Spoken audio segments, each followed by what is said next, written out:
What's up, my healthy friends? Glad to have you back on another episode where we're going to go deep on the butterfly gland. But before we do that, in 2022, it's my mission to coach 300 people to get control of their emotional eating so they can lose weight and actually keep it off without counting calories or eating rabbit food, or smashing cardio for that matter. Believe it or not, it's totally possible, and you can let go of obsessing over food, numbers, and data, and actually be at peace with food whilst allowing your body to find a healthy weight that you're happy with, that restores your sense of self-confidence. In fact, we actually do that with women like every single day. Interesting though, and topical, is if you've been on a weight loss journey and you're one of those people that did all the right things and you're still struggling to shed the kilos or pounds that you want to, then there's a little known gland that could be influencing the entire situation without you even realizing. That being your thyroid gland, which is why I want to introduce you to Dr. Amie Hornaman, aka the Thyroid Fixer. Amie is a woman on a mission to optimize thyroid patients around the world and give them their lives back, and is the founder of the Institute for Thyroid and Hormone Optimization. After her own experience of insufferable symptoms, misdiagnoses, and improper treatment, Dr. Amie set out to help others who she knew were going through the same set of frustrations and who were on the same medical roller coaster as she had once been. Which I know if you're listening to this podcast, then you're either on that medical roller coaster and seeking answers, or you want to prevent ever being on a medical roller coaster. So let's sort that issue out like now. So welcome to the show, Amie. How you doing? Hi, Matty. Thank you so much for having me on. I'm excited to be here. I'm excited to have you. We've got a few mutual connections that have told us both to hang out. So here we finally are. Yeah, absolutely. Love it. So you're the thyroid fixer. I'm curious, we're in this world where there's obviously this proliferation of diseases left, right, and center. And there's often a conversation which is, do you think that these diseases always existed or these problems always existed? Or do you think Western medicine has just allowed us to find these diseases that were always there? And being in the privileged Western world that we are in, I personally lean towards the fact that these diseases of civilization were very rare once upon a time. But when it comes to thyroid issues, where did this explosion of thyroid issues come from? Oh my gosh, amazing question. So first of all, with any thyroid problem, 90 to 95% of the time it's autoimmune. Mm-hmm. And we have seen autoimmune disease skyrocket. Really in the last 10 years, but it's probably been going on about 20, 30 years. And if we look at how we live in society, no matter where you live in the world, we are bombarded with toxins. Our stress has increased. Medication, prescription, Band-Aids have increased. Doctors are writing them left and right for anything that you walk in the office for, except for a good thyroid. We'll get to that. But, our food quality has gone down. There's so many factors that come into play as to what turns on that autoimmune disease, what tanks the thyroid. And so I agree with you 100%. It's our modern day society. It's our life. It's things that have changed in our world that now we're seeing just an explosion of these disease states. Yeah, right. And toxins is often a big conversation that comes up with people that have been on these health journeys and they can't figure out what it is. They've looked at the food, they've looked at their fitness, they've gone to the doctor and got normal bloods, which, we obviously, our mutual connection is Kylie, right? And Kylie's all about normal labs. And so how do people know? Like, how do you identify whether you're in a toxic environment? Because a lot of the tests doctors are going to give you are not going to look for those kind of things. They're not going to look for those things. Yeah. And we do use the term toxins a lot, obviously, in our conversation, in our space, we know what it is. But I think people hear that and they go, what exactly is a toxin? And they're thinking it's like, the poison spray that someone uses. Well, okay, yeah, there's that. But there's also the plastic water bottle that you're using, the Tupperware that you're microwaving your food in. When you go, oh, you know what? I don't need organic vegetables. I don't need that grass-fed meat. So the food that you're eating that you think, hey, no big deal, the restaurant that you're stopping at, the oil that they're using, all of that's all toxins. Those are all toxins and they can build up in your system. and just put a burden on your body so things don't work very well, especially the thyroid gland. It's very, very sensitive to pretty much everything. It's very sensitive to stress. It's very sensitive if you decide to go on a crash diet and hit the gym 3 times a day because you really want to lose that weight and you're super frustrated. You're going to lower your thyroid function. Crazy fad diets, working long hours, not sleeping. I mean, all of those things impact the thyroid gland. So toxins very easily, I mean, a minimal exposure to toxins can start tanking the thyroid gland. And I think most people, like you said, when they think toxins, they think basically the stuff that's under the kitchen sink, maybe that's got some warning labels on it, or the stuff in the garage, Right, exactly. that goes in engines. But they're everywhere, right? They're in our food, on our food, in our homes. Like mold is a huge issue. Mm-hmm. That's a big issue, especially if you live in an older home. Well, even these days, the newer home constructions are so poorly done that We're seeing mold pop up in new construction within the first 6 months to a year. It's insanity. So yes, mold, even co-infections, hidden infections, viral infections. Many people have Epstein-Barr virus, and that's an underlying infection that can trigger specifically Hashimoto's. It can trigger any autoimmune condition, but it really has a propensity to trigger Hashimoto's. I just had my EBV panel done. Literally, like I'm the worst patient because I feel optimized, so I don't test a lot. And I just tested myself last year. I went, oh, look, there it is. And I don't remember having mono ever. I always say I was probably just really sick and my mom kept me home from school and oh well. But at some point in time I had mono because there's the Epstein-Barr virus. And I go, oh, well, there's that connection to the Hashimoto's that I have. So, so many things. Yeah, I remember when I worked at the hospital, like EBV reactivation as a result of chemotherapy was huge. So many people have that lying dormant in their bodies. Yep, exactly. It's crazy. That's a driver. That's that driver.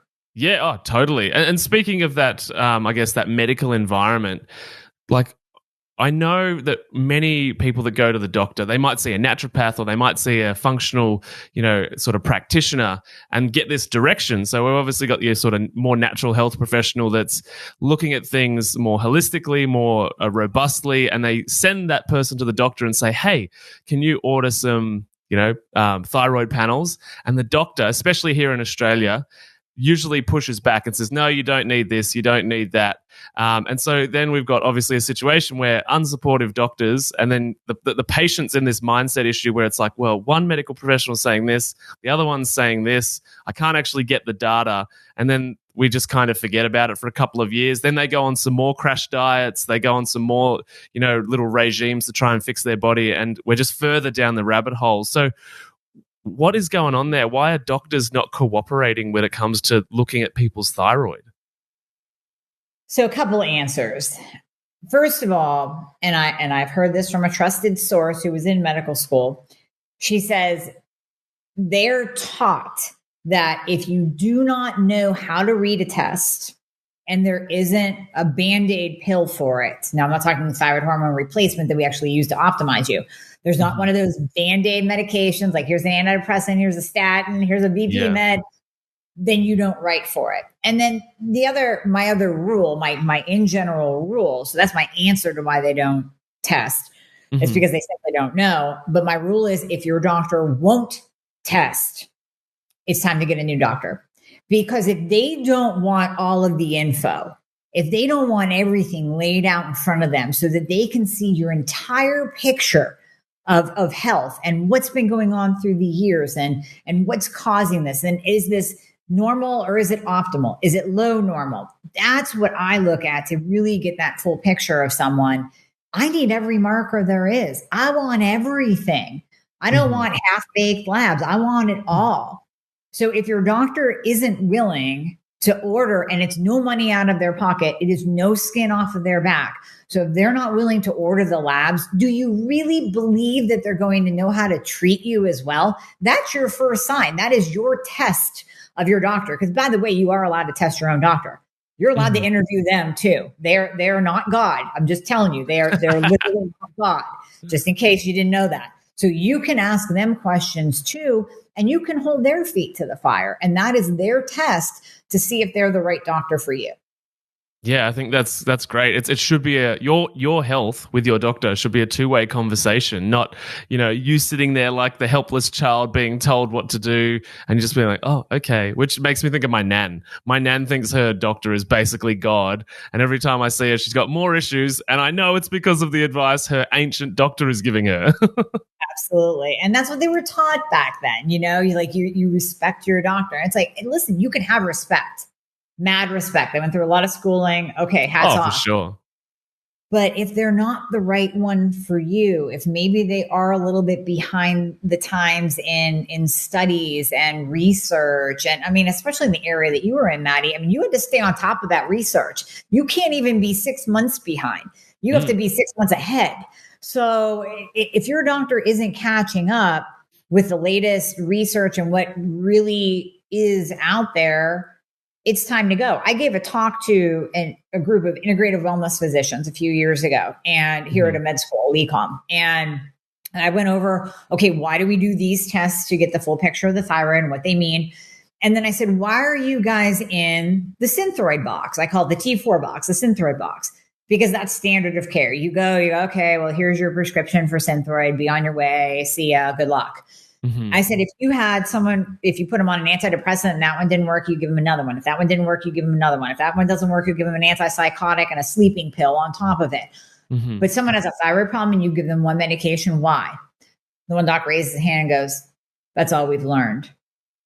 I'm like, well, I mean, thanks for the honesty, but still, let's break out of that then, because there's so many different ways to help these people, and you have to move beyond what you learned 10 years ago in med school. Yeah, totally. And I'm glad that you acknowledged at the start there, like, massive respect to these people that have been through so much study and education, and the relentless pursuit of success in that field is absolutely savage. But I think it becomes misguided when it's not about human health and it's more about status, prestige, and career. It's like, we've got to actually help people in the process here. And that opens up a whole can of worms in regards to, why do people not question the systems that exist? Why do they blatantly just, move into fields of study or believe government advice? It's the same with nutrition, right? It's like we're just like, oh, obviously the government has our best interests at heart because they're the government. That's another rabbit hole, isn't it? Totally. So I guess thinking about people listening, right? So people have potentially got thyroid issues or do have thyroid issues. Where do they start? Where do they begin on their journey of being like, how do I figure this out?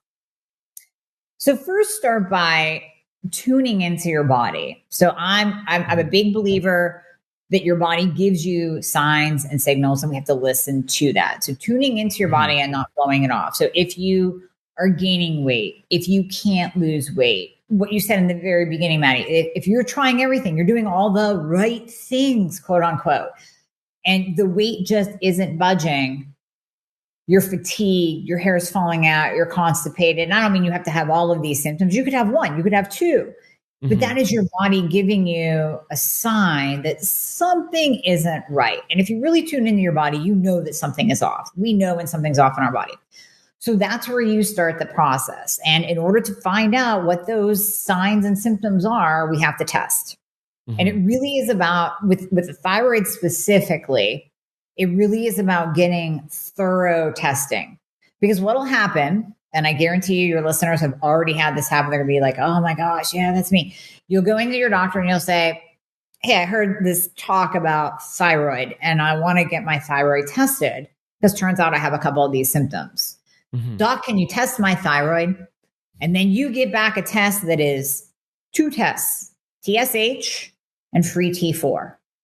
That's just the beginning. And I can deep dive into the tests if you'd like to, but that's just the beginning. There are multiple other markers that we want to look at: free T3, reverse T3, the 2 thyroid antibodies to see if you have an autoimmune condition, multiple other markers that we have to look at to get that full picture. I mean, and then I'll trickle into hormones and insulin and the CBC and CMP and all of that. But when we're talking your thyroid, It's more than what your doctor is going to test. I can promise you that.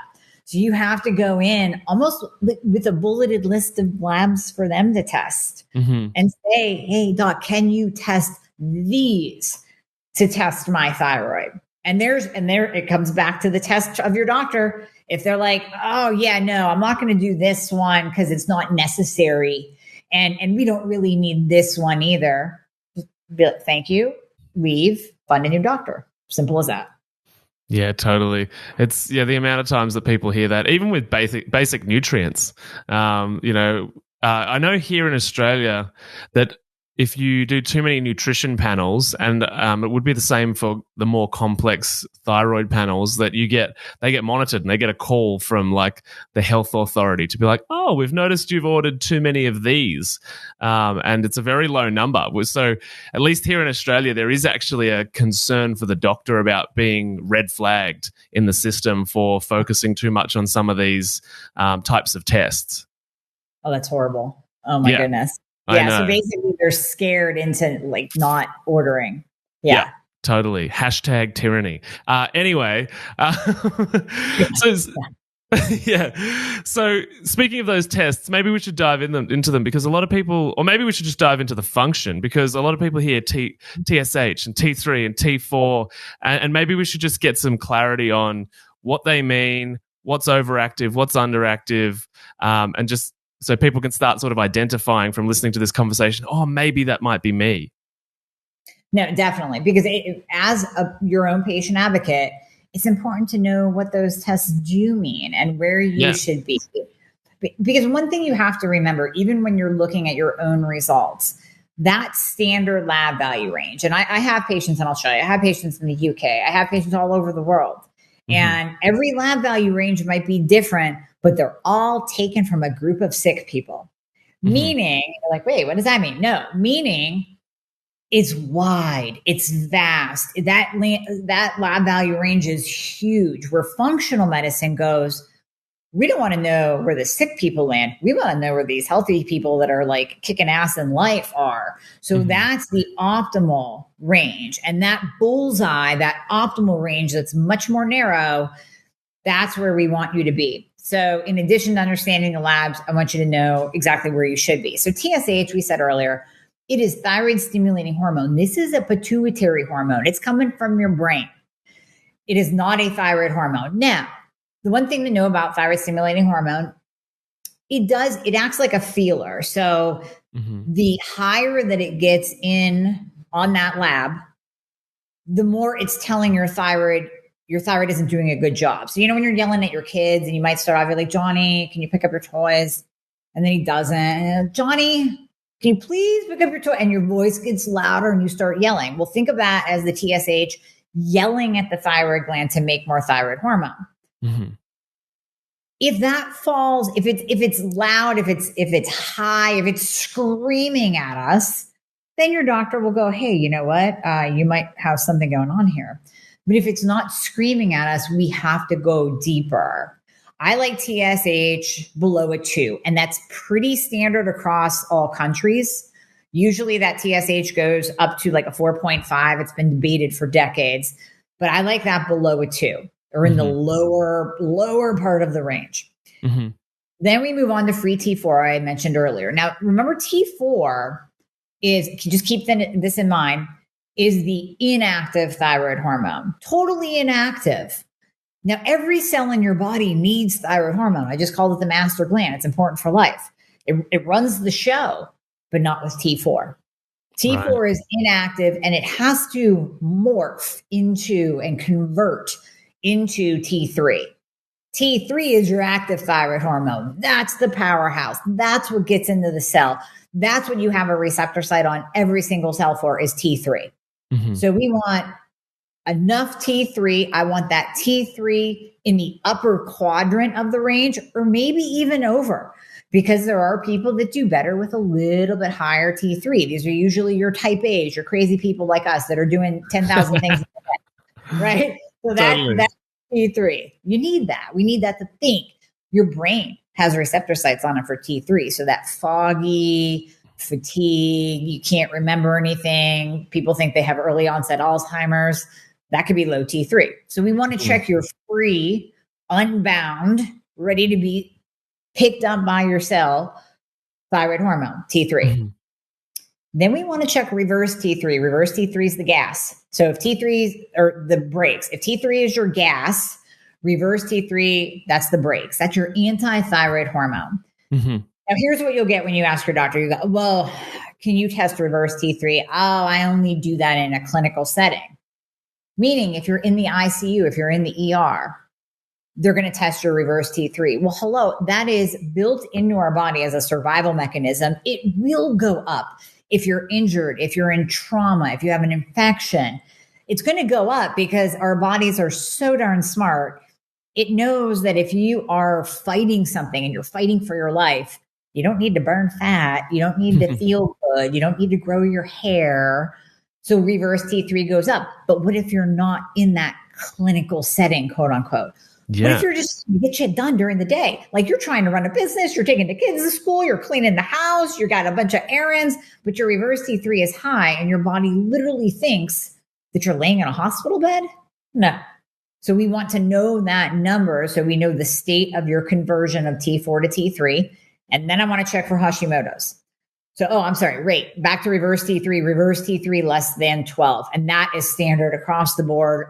Almost in every single country, the range will go up to 24, 25. Mm-hmm. I want it at the bottom part of the range. That bottom, we could say half and less. So the bottom half of the range. And then TPO and TGA are your antibodies. That's for Hashimoto's. That lets us know if you have Hashimoto's thyroiditis. I want them at 0.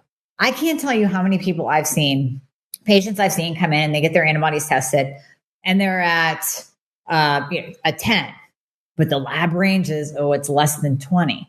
Well, I'm sorry. You still have 10 antibody. You still have 10 soldiers that want to go out and beat your thyroid up on a daily basis until it's gone. Are you going to wait until that crests 20, until you have 20 soldiers or 200 soldiers or 1,000 soldiers, and now you're 50 pounds heavier, bald and tired? That's when we're going to pay attention to it? No. Let's pay attention to it now and recognize the fact that you have a little bit of autoimmune going on, and we might have to address that in a variety of different ways. So those are the main thyroid tests and what they mean. Yeah, thanks for sharing that. I think that'll be really clarifying for a lot of people that are listening, and at least knowing the direction they might need to look when it comes to collecting data and asking their doctors for different types of tests. As you were talking there and you're talking about some of those symptoms, what came to mind for me was that I've worked with so many people that no matter what we do, they're going to end up in the same situation if they don't deal with their stress. So I'm curious because you mentioned type A personalities, and we were talking before that we're both those kinds of people that are just go, go, go, go. So I'm curious, the stress, the cortisol, adrenaline, those types of things, how does that impact your thyroid? And is it a situation where unless you actually lower stress or, you need to manage it better, you're just going to repeat the same problems? Probably. Yeah. So we know that stress causes disease, the silent killer. I mean, it's literally eroding our bodies on a day-to-day basis once we get it under control. The problem with stress in the thyroid is that when you are in that high stress state, that high cortisol state, that high adrenaline state, you're pumping out cortisol all the time. Now, eventually, in the long run, it's just going to crap the bed and you're going to be low cortisol. But in that high stress time for quite a while, you're pumping out all that cortisol, and that high cortisol will raise your brakes, reverse T3. So now that high cortisol raises reverse T3. So now you have an impairment of T4 to T3 conversion. And that reverse T3, I also want you to think of it like a bouncer outside of the club. And if your reverse T3 is high, it is outside of your cell going, oh yeah, T3, I see you in line. You're not getting in.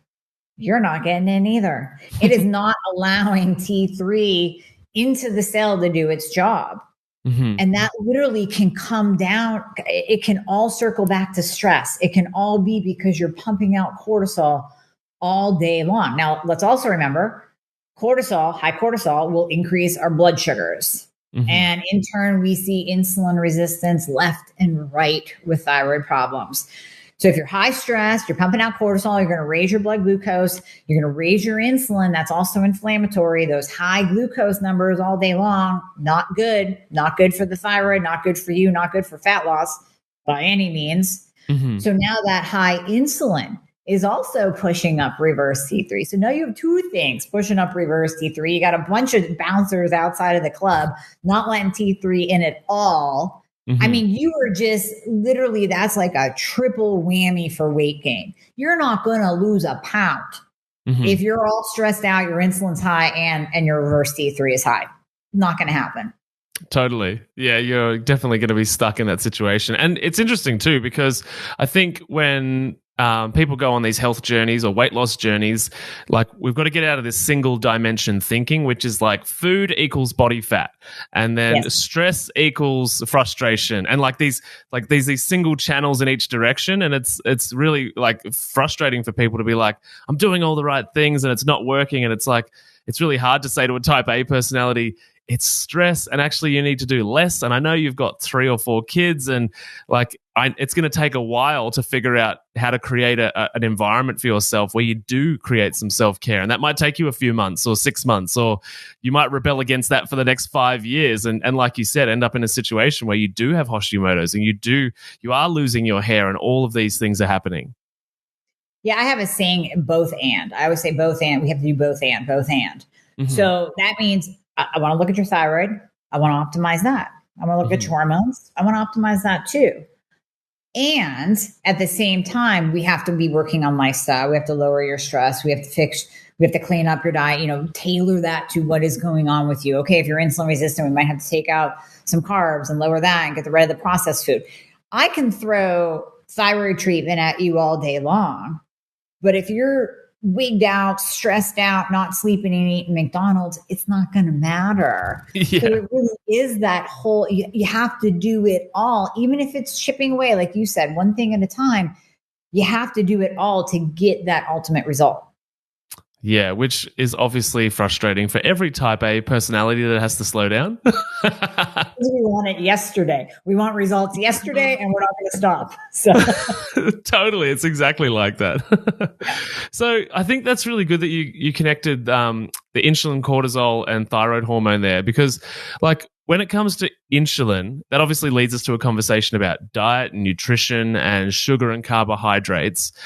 Having said that, I know that many people with thyroid issues do benefit from carbohydrates in the diet. So when it comes to from a nutritional standpoint, where do you stand, or what's your position on carbs and insulin and blood sugar versus the micronutrients that you do get from those? And how do you navigate that space to figure out what somebody would need in their diet to nurture a healing process through thyroid issues? So, low carb, I won't say keto, low carb and thyroid gets a really bad rap. And I'm going to be talking about this at KetoCon this year because it's important to dispel the myth. If you are, and this can happen with type A people, if you're crazy and you're locked down and you're like, I'm going to do low carb because I heard it was great, and I'm going to go 20 grams or less every single day for the next year, and you never break it, and you never put a carb in your diet, and you're just completely obsessed with low carb eating. Yeah, that's going to affect your thyroid function for sure. It's probably going to start affecting some other things too, but it's going to affect your thyroid function. I am a huge fan of cycling. I see nothing wrong with low carb eating. There's huge benefits, whether it's in the cancer space, Alzheimer's, thyroid, obesity, type 2 diabetes, ... There's a ton of research out there that shows that when you lower insulin, you improve the body, you take down inflammation. But we can lower insulin without going crazy, and we can bring carbohydrates in and literally kind of come up out of that low carb state a couple times a week. And that's enough variation to allow your body to decrease the inflammation, tap into your own fat stores for fuel, but not shut down T3 production, not shut down thyroid function at the same time. I have some people that are very, very sensitive to low carb eating. They won't sleep unless they have some carbs. So I go, okay, well, we can go low carb through the day. We can even do less than 20 carbs during the day, and your body will tap into its fat stores, and your body will get the benefits of lowered inflammation. Absolutely. But then we can bring the carbs up at night, and guess what? You sleep better. And you didn't blow it. Your body was in fat burning mode all day long, all day long, all day long. You just need like half a banana or a sweet potato or like, I don't know, some dark chocolate. Yay. At night to really bring those carbs up right before you go to bed. And now you sleep deeper. We can personalize it to a T, really, to exactly what the person is. Yeah, no, I totally agree. And actually, that's really in line with the way that I navigate things, because I think when it comes to low carb, like you say, it gets a bad rap for women, for menstrual cycles, for thyroid hormone. And if you actually know how to do it properly, there's a time in the month to support more carbohydrates and support hormones. And there's a time where you can actually, push it a little bit and push deeper into that fat burning and that lowering of inflammation or autophagy benefits of maybe a little bit longer intermittent fasting. But yeah, I think you're right. It really does get a bad rap in the sense that I think the other thing is too that, and this might be what you see, is that people hear low carb and they just end up making it no carb. And it's like, no, low is not no. And if it is no, now we're keto. Yeah. Yeah. Now you're keto or carnivore for sure. Yeah. Definitely. And that's the thing. You can do low carb and like you said, get the benefits of autophagy. You can lower your insulin. You can lower your A1C, lower your fasting glucose, lose weight without being in the tank all the time. Yeah. And I think a lot of people do. I don't know about you, but when I say keto, I get deer in headlights. Like, wait, what? So low carb. We can do low carb and not go crazy on the bad fats. That's called dirty. So, totally, yeah.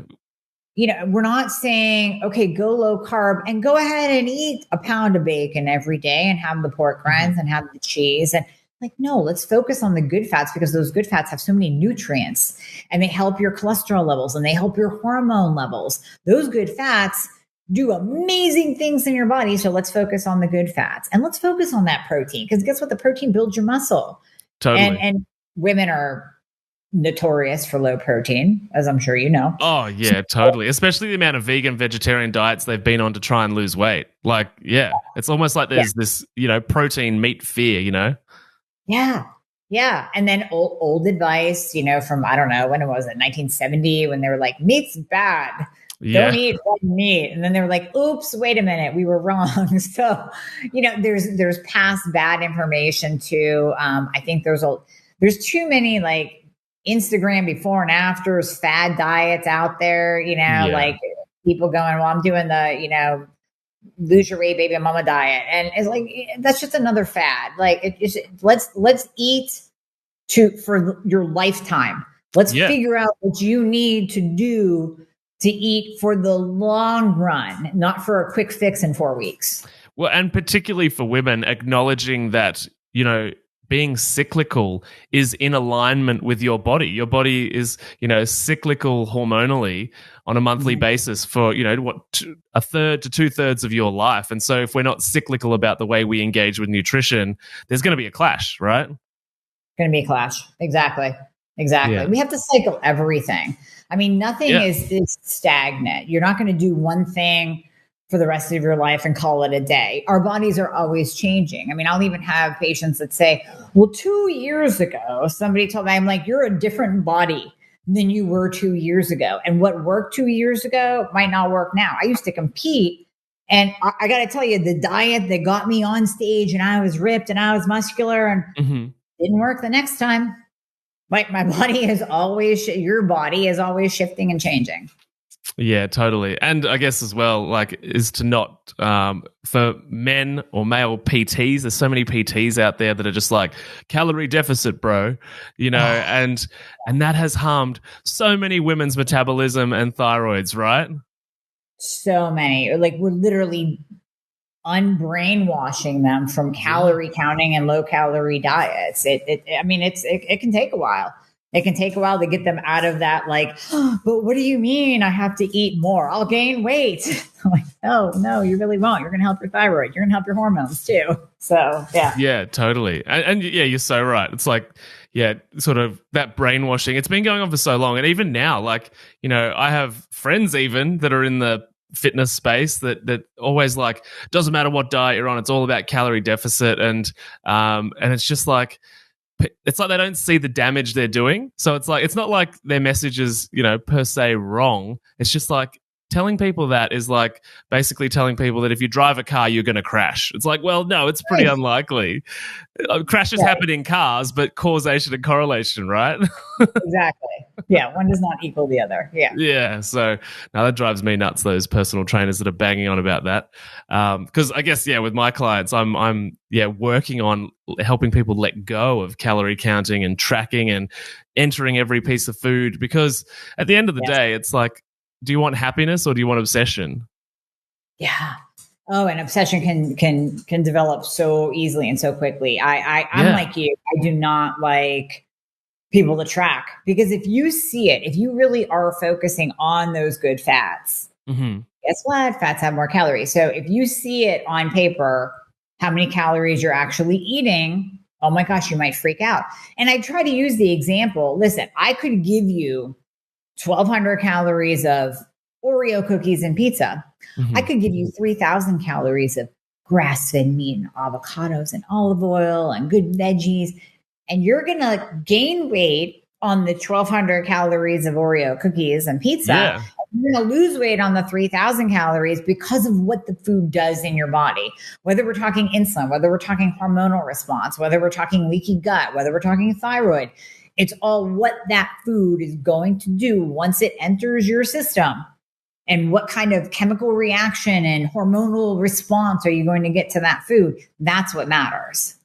Yeah, totally agree. And yeah, that goes along with that second to that calorie counting idea, is that eating more food is going to help me lose weight. And that's such a paradigm shift for people to adapt to, because it's always, again, it's back to that single dimension thinking of like what goes in comes out kind of thing. And it's like the human body is so complex, and those calories and that energy gets distributed in all sorts of places. And if you put the right fuel in, it won't just go to your body fat. It'll get used in all sorts of different ways that are really helpful for you. Exactly. So when I was checking out some of your stuff before we jumped on here, I found you passionately talking about iodine. And I'm wondering if we can go into that space, because obviously a lot of people that are probably at this point of the conversation hearing us chat, you know, either know they've got some thyroid stuff going on or want to know how to start solving it. And I noticed that, yeah, you talked a lot about iodine, and I know we talk about that in the diet for people with thyroid issues. So what should people know about iodine? Oh, iodine, so debated. Debated. So you will, if you look up iodine, you will literally find 50%. Now I'm just talking like functional, integrative, like people that think like us.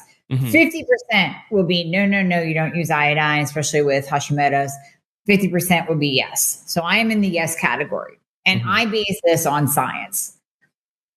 The body needs iodine. Every single cell in your body needs iodine. The thyroid gland needs iodine to convert T4 to T3. There have been numerous studies once you start diving into it. And Dr. David Brownstein, he's brilliant. He is absolutely brilliant. Written many books, co-written many books. He goes into what he saw in his practice. He saw a ton of thyroid conditions coming in. And he was up in Michigan, the goiter belt, right by where I'm at too, right in Pennsylvania. We're in the goiter belt. Goiter belt, as in like goiters, like actual goiter belt. Yeah. Wow. They call mass amounts of thyroid disease up here, mass amounts. So he was seeing all these thyroid patients in his practice, and he's like, listen, I give him thyroid medication, not a big deal. I have no problem doing that. But I started questioning why. Why do all these patients have thyroid conditions? And he starts looking into it, and it's a lack of iodine deficiency. So he starts using iodine in his practice. People are getting off their thyroid medication. Breast cancer is responding. I mean, like, things are going away. Things are getting cured. Hair's growing again and not falling out. So he's seeing all these beneficial effects of iodine. And and he writes about it and he studies it. So that it passes it on to us. So if you look at his work and if you really dig into the studies on iodine, it's imperative. I don't withhold that from patients. I encourage it. Now, you also have two schools of thought of 0 to high.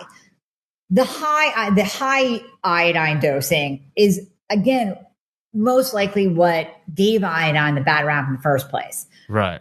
Some people will go into a thyroid storm. They can go hyper.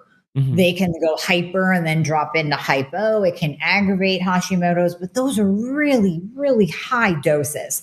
I believe that there is a really nice in between. There's a nice in between where we can give the body iodine. We can help with nodules because nodules are 9 times out of 10, or not goiters, nodules are low iodine. High reverse T3 can be low iodine. And then even some of the symptoms caused by Hashimoto's hypothyroidism. When a patient, let's say they're on a decent amount of thyroid hormone replacement therapy, numbers are looking good, they're still suffering with symptoms.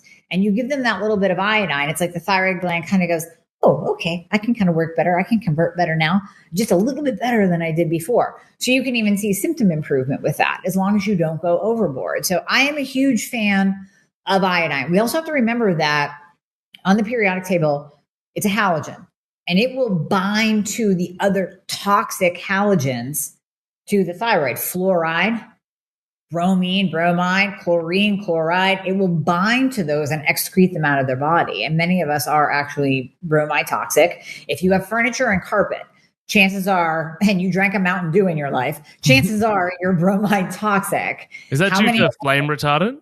The flame retardants. Yes, exactly. Yeah. Dry cleaning, clothes, furniture, pillows, sheet. I mean, just it's in everything. Yeah, right. So chances are you're bromide toxic. Chances are you're fluoride toxic, unless you cut out that fluoride toothpaste, like we all tell you to. Yeah. But how many? I mean, as kids, we got fluoride treatments. We did the little pink pill that was in our mouth and like turned everything pink, and it tasted good, so we thought it was cool. Oh, totally. And tap water, right? And water. It's in your water. Yeah, and chlorine's in your water too. Sometimes you can smell it if you're in one of the cities that dump too much in it. Yeah. So that's why I have a water filter that specifically pulls out fluoride and chloride. You have to. You absolutely have to these days. Yeah. Mm-hmm. Yeah. So iodine is great. I mean, it's fantastic for your immune system. It's a great detoxifier. So if you haven't guessed, I'm a fan. Well, I'm a fan too, but I'm really curious because you said there's two schools of thought. Like, what is the other school of thought then? Like, what is the thought that iodine is not useful? Why do they think that way?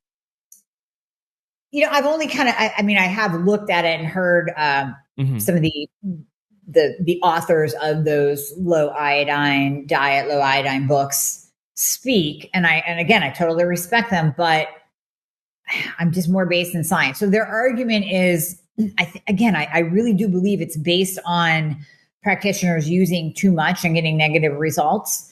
Right. Is that if you give iodine to a Hashimoto patient, it's going to flare them. It's going to cause a flare of the autoimmune, a flare of the Hashi. Again, it'll push them up into hyper. I mean, so I use iodine drops. Yeah. And there was one time, and this is just like a month or so ago, you're trying to drop it and then it goes squirt and you go, oh, I just put too much in. Well, I'm like, anyways, I'll take it. Well, that day I did feel hyper. Like I felt like I had too many cups of coffee. It went away by the next day. You take vitamin C, you do some salt loading protocol, salt water. It's out of your system. It's not a big deal. But I can see if someone did that day after day and wasn't in tune with their body, those little changes, that you could easily push them into a hyper state. Yeah, for sure. And they could swing down hypo again. So I believe that is the argument, but I can't speak 100%. I've looked at their argument and I kind of went, yeah, but that's using extremes and you're missing out on the basic science of the thyroid gland and conversion. And yeah, that makes sense to me. And I'm curious too, nutrition. So when you say iodine drops, do you also sort of add in or advise people to be putting in, the seaweed, tuna, eggs, that kind of beans, bananas, green beans, green peas, those kinds of foods? I don't tell them to stay away from them. Yeah. So Okay. I don't specifically say focus on that because I would rather use the liquid iodine so we can dose it every single day and kind of know a roundabout dosing of what kind of how much iodine they're getting. Whereas if they start doing, the seaweed salad, they're doing a bunch of egg, and they're doing all those iodine containing foods, then it might push them up too high. And then we go, oh, wait, is that dose of iodine we have you on too much that you're going that way? I just say, let those foods fall in. If you want to go to a Japanese restaurant and get the seaweed salad, have at it. You love sushi, so do I. Let's go. But I'm not going to tell them to focus on putting that in. Yeah, right. So that you can just control, or mostly control, for the amount of iodine going into the system. Yes. Yeah, awesome. Amie, I feel like we could talk forever, but we should just book in another podcast interview. But where can everyone find you online? For everyone that is like, I'm loving Amie, I need more of this, where can they find you?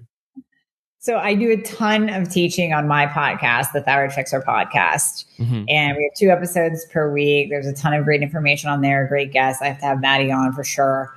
Let's do it. And then I would love that. This is so much fun. So we have to map that out. They can go to my website, dramihornaman.com. If you are interested in learning more about how I work one-on-one with patients, you can book a free discovery call. We go over everything, what that looks like. Even if you need prescriptions, we got you covered. So you can do that as well. And then all of the social channels on IG, I'm Dr. Amie Hornaman, Facebook, Dr. Amie Hornaman, YouTube, Dr. Amie Hornaman. So you can find me everywhere. Find me everywhere. Well, as usually is the case, all of your handles and links and everything will be down in the show notes below for everybody. And if you've enjoyed this episode or know somebody that needs to hear Amie's wisdom, please share this episode with your friend or family member, or put us onto social media and tag us both too. We'd love to see who is listening to the show. And Amie, before we go, from your entire journey and everything that you've learned, what is one piece of health information that you wish more people knew about? Oh, wow. That's a really good one. So, not so well. Okay, 2. Can I get 2? I have 2. Yeah. So we didn't talk that much about hormones, but don't be scared of hormones. So when I say hormone replacement therapy, whether it's thyroid hormone replacement therapy, sex hormone replacement therapy, you do not be scared of hormones, because we are replacing hormones that are no longer being made by your body. So if you do have a thyroid condition and we're working together and we see that you need a little bit of that powerful T3, we can use that. And it's not like the goal to be completely off thyroid medication if it gives you your life back. So don't be scared of that. When it's used properly, the right dose to optimize you as an individual, then that is key. That is a powerful tool that we have. So don't be fearful of that. Number 2 would be to have hope and don't stop. So I was misdiagnosed 6 times. What if I would have stopped at doctor number 4? What if I would have stopped at doctor number 5 and just thought, oh, well, they keep saying that I'm normal and I'm just getting older and learn to live with it, eat less, exercise more. No, do not stop. You have to have that hope to pull you through to that next answer. And you do not stop until someone sits down with you, cares about you, listens to you, asks you 4 very important words. How do you feel? Because you're more than a lab value. And you just keep going until you find that one person that has the answers, because there are answers out there. Amazing. Thanks, Amie. I really appreciate you imparting your wisdom on me and all of the listeners today. I think you're amazing, and I'd love to have you back. But thank you so much. Thanks, Matty. I love being here. No worries. We'll catch you really soon.